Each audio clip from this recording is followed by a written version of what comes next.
Buen día, mi nombre es Rodríguez Jiménez Manuel Alejandro del grupo 2MV9 de máquinas eléctricas. En esta presentación abordaré brevemente el tema de las máquinas eléctricas en la ingeniería mecatrónica, centrándome en los componentes de las máquinas eléctricas y sus aplicaciones en diferentes sectores a la mecatrónica. Como sabemos, tenemos una clasificación que se ha estado usando, que es de acuerdo a funciones y al tipo de corriente que se maneja. Entonces, empezaré primero por los motores de corriente directa. Estos tienen como componentes principales la parte fija del motor, que está formada por un núcleo ferromagnético, laminado y devanados de excitación. La función de este es generar el campo magnético en el inductor. Después tenemos el rotor inducido, que es la parte giratoria. Contiene el devanado de inducido y está montado sobre el eje. Interactúa con el campo magnético del estator para producir un torque. A su vez tenemos el conmutador. Es aquel, digamos, cilindro que está conectado al rotor. Invierte la dirección de la corriente cada media vuelta, permitiendo un giro más continuo, seguido.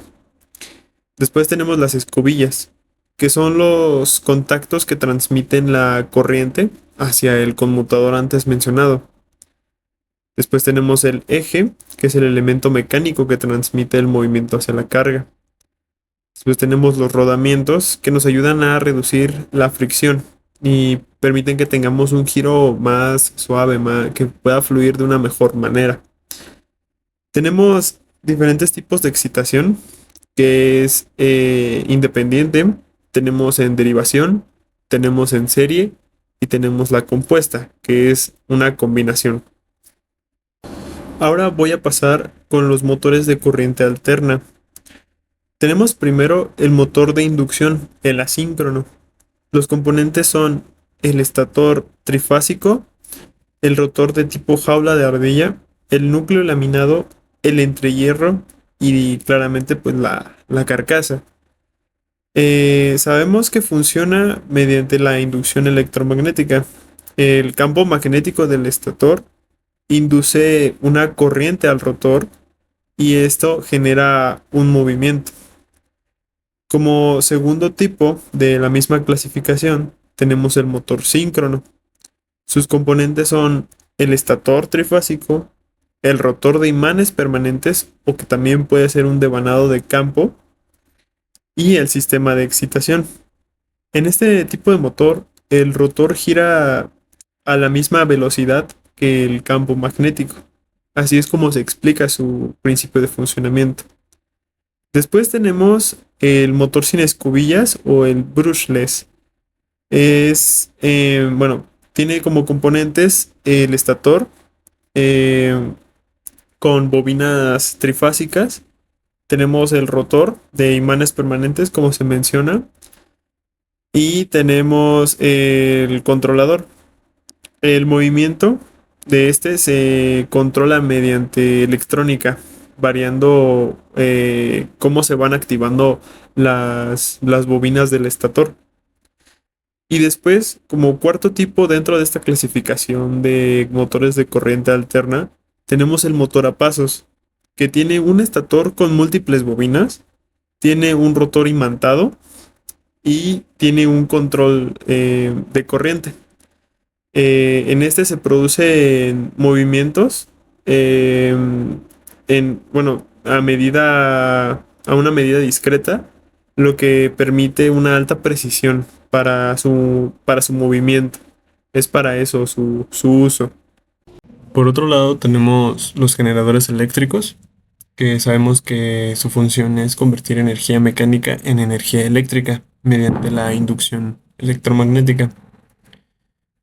Sabemos que justamente su principio de funcionamiento es que una turbina hace girar el rotor. El rotor genera un campo magnético y este campo induce un voltaje en el estator y se obtiene una energía eléctrica. Sus componentes principales tenemos el rotor, que es la parte móvil que produce el campo magnético. el estator, que la parte fija que contiene los devanados donde se induce el voltaje. Tenemos el sistema de excitación, que regula la corriente del rotor, el entrehierro, que es el espacio entre el rotor y el estator. Y tenemos el eje mecánico, que es el que transmite la energía desde la turbina. En los generadores también tenemos justamente el tipo síncrono y asíncrono. Normalmente se sabe que se usan más los síncronos. Ahora, como parte final de nuestra clasificación, también tenemos los transformadores. ¿Y qué son los transformadores? Son máquinas eléctricas estáticas que modifican el nivel de un voltaje sin cambiar una frecuencia. Entonces, sabemos que funcionan de esta manera. Se genera primero un flujo magnético en el núcleo. Ese flujo induce un voltaje en el devanado, pero en el secundario. Y luego el voltaje va a depender del número de espiras que se tengan. Ahora, pero ¿de qué está compuesto? ¿Cuáles son los componentes del transformador? Bueno, tenemos el núcleo magnético, que sabemos que se construyen normalmente de láminas de acero al silicio. Tenemos el primer devanado, el devanado primario, que recibe la energía de entrada. Y luego tenemos el devanado secundario, que es quien entrega la energía transformada. Tenemos un aislamiento para evitar los cortocircuitos y normalmente se tiene un sistema de enfriamiento. Dentro de esto podemos tener los elevadores, los reductores y los trifásicos. Sabiendo ahora ya nuestra clasificación, pasaré a otro punto muy importante que es la aplicación de todas estas máquinas eléctricas o dispositivos en otros sectores ajenos a la mecatrónica. Entonces, primero podríamos entrar a una de las aplicaciones que sería la generación de energía. Los generadores están muy presentes en las centrales hidroeléctricas, termoeléctricas y las eólicas que producen electricidad en diferentes ciudades. Se sabe que los transformadores elevan los voltajes para la transmisión en las diferentes partes de un espacio público. Después tenemos que está presente en el transporte público, los trenes y el uso del subterráneo normalmente usan motores de tracción. A su vez, en estos mismos lugares se usan elevadores y escaleras eléctricas que justamente funcionan al igual con motores eléctricos. Otra aplicación que tenemos podría ser en la agricultura, donde los motores están muy presentes en todo tipo de maquinaria usado en los campos y los generadores portátiles para el uso de otro tipo de herramientas en el campo. Tenemos también el sector de la construcción, donde tenemos grúas eléctricas que utilizan motores, donde se busca tener un alto par o torque para poder mover los diferentes materiales que se tienen.